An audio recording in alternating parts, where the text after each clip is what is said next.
ಏನು ಚಿಕ್ಕಮಗಳೂರು ಉಡುಪಿ ಕ್ಷೇತ್ರ ಅಂತ ಹೋದಾಗ ಬಿಜೆಪಿ ಮತ್ತು ಕಾಂಗ್ರೆಸ್ ಎರಡೂ ಕಡೆ ಯಾರನ್ನ ಅಭ್ಯರ್ಥಿಯನ್ನಾಗಿ ಹಾಕಬೇಕು ಅನ್ನುವಂತಹ ಫೈಟ್ ಜೋರಾಗಿ ಕೇಳಿ ಬರ್ತಾ ಇದೆ. ಈಗ ಹಾಲಿ ಸಂಸದರು ಶೋಭಾ ಕರಂದ್ಲಾಜೆ ಅವರಿದ್ದಾರೆ. ಬಟ್ ಸ್ವಪಕ್ಷದವರೇ ಅವ್ರನ್ನ ಗೋ ಬ್ಯಾಕ್ ಶೋಭಾ ಅನ್ನೋ ಅಭಿಯಾನವನ್ನು ಆರಂಭ ಮಾಡೋದ್ರ ಮುಖಾಂತರ ಬೇರೆಯವ್ರಿಗೆ ಟಿಕೆಟ್ ಕೊಡಿ ಅಂತ ಒತ್ತಾಯ ಕೇಳಿ ಬರ್ತಾ ಇದೆ.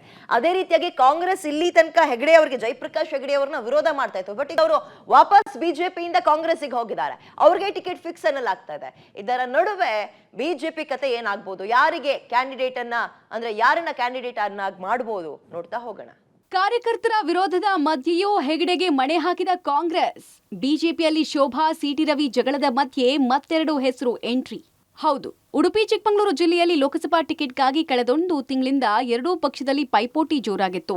ಬಿಜೆಪಿಯ ಹೆಗಡೆ ಕಾಂಗ್ರೆಸ್ಗೆ ತಂದು ಟಿಕೆಟ್ ಕೊಡುವುದಕ್ಕೆ ಕೈ ಕಾರ್ಯಕರ್ತರು ರೊಚ್ಚಿಗೆದ್ದಿದ್ರು.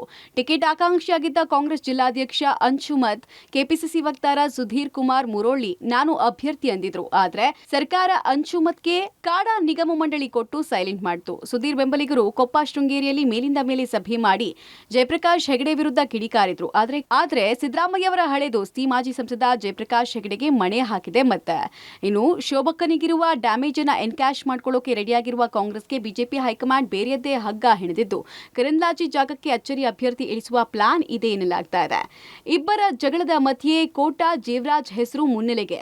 ಇಬ್ಬರ ಪೈಪೋಟಿಯಿಂದ ಲಾಭ ಆಗೋದು ಯಾರಿಗ್ ಗೊತ್ತಾ? ಎಂಪಿ ಎಲೆಕ್ಷನ್ ಗುಂಗು ಸ್ಟಾರ್ಟ್ ಆದ ದಿನದಿಂದ ಆರಂಭ ಆದ ಗೋ ಬ್ಯಾಕ್ ಶೋಭಕ್ಕ ಅಭಿಯಾನ ಇಂದಿಗೂ ನಿಂತಿಲ್ಲ. ಟಿಕೆಟ್ ಅನೌನ್ಸ್ ಆಗೋ ತನಕ ನಿಲ್ಲೋದೂ ಇಲ್ಲ. ಈ ಮಧ್ಯೆ ಬಿಜೆಪಿ ಭವಿಷ್ಯಕ್ಕೆ ಸಿಟಿ ರವಿಗೆ ಟಿಕೆಟ್ ಕೊಡಬೇಕು ಅಂತ ಒಂದು ವರ್ಗ ದುಂಬಾಲು ಬಿದ್ದಿದೆ. ಶೋಭಕ್ಕನಿಗೆ ವಿರೋಧ ಗಮನಿಸಿದ ಹೈಕಮಾಂಡ್ ಅವರ ಕ್ಷೇತ್ರ ಬದಲಾವಣೆಯ ಮಾತು ಕೇಳಿಬರ್ತಾ ಇದೆ. ಆದರೆ ಈ ಮಧ್ಯೆ ಸಿಟಿ ರವಿ ಶೋಭಾ ಕರಂದ್ಲಾಜೆ ಹೆಸರಲ್ಲಿ ಮಾಜಿ ಸಚಿವರುಗಳಾದ ಡಿಎನ್ ಜೀವರಾಜ್ ಹಾಗೂ ಕೋಟಾ ಶ್ರೀನಿವಾಸ್ ಪೂಜಾರಿ ಹೆಸರು ಕೇಳಿಬರ್ತಾ ಇದೆ. ಉಡುಪಿಯಲ್ಲಿ 5 ಬಿಜೆಪಿ ಶಾಸಕರಿದ್ದಾರೆ. ಹಾಗಾಗಿ ಕಾಫಿನಾಡು ಬಿಜೆಪಿಗರು ಚಿಕ್ಕಮಗಳೂರು ಜಿಲ್ಲೆಯಲ್ಲಿ ಬಿಜೆಪಿ ಭವಿಷ್ಯಕ್ಕಾಗಿ ಸಿಟಿ ರವಿ ಅಥವಾ ಡಿಎನ್ ಜೀವರಾಜ್ಗೆ ಟಿಕೆಟ್ ಕೊಡಬೇಕು ಅಂತ ಒತ್ತಾಯಿಸಿದ್ದಾರೆ. ಒಟ್ಟಾರೆ ಕೈ ನಾಯಕರು ಮಾತ್ರ ಕಾರ್ಯಕರ್ತರ ವಿರೋಧದ ಮಧ್ಯೆ ಕೂಡ ಹೆಗಡೆಗೆ ಮಣೆ ಹಾಕುವುದು ನಿಶ್ಚಳ ಆಗಿದೆ. ಆದರೆ ಬಿಜೆಪಿ ನಾಯಕರು ಯಾರಿಗೆ ಮಣೆ ಹಾಕ್ತಾರೆ ಎಂಬುದೇ ತಲೆನೋವಾಗಿದೆ. ಸದ್ಯಕ್ಕಂತೂ ಎಲ್ಲರ ಚಿತ್ತ ಬಿಜೆಪಿ ನಾಯಕರತ್ತ ನೆಟ್ಟಿದೆ. Narayanagowda, public TV, Chikkamagaluru.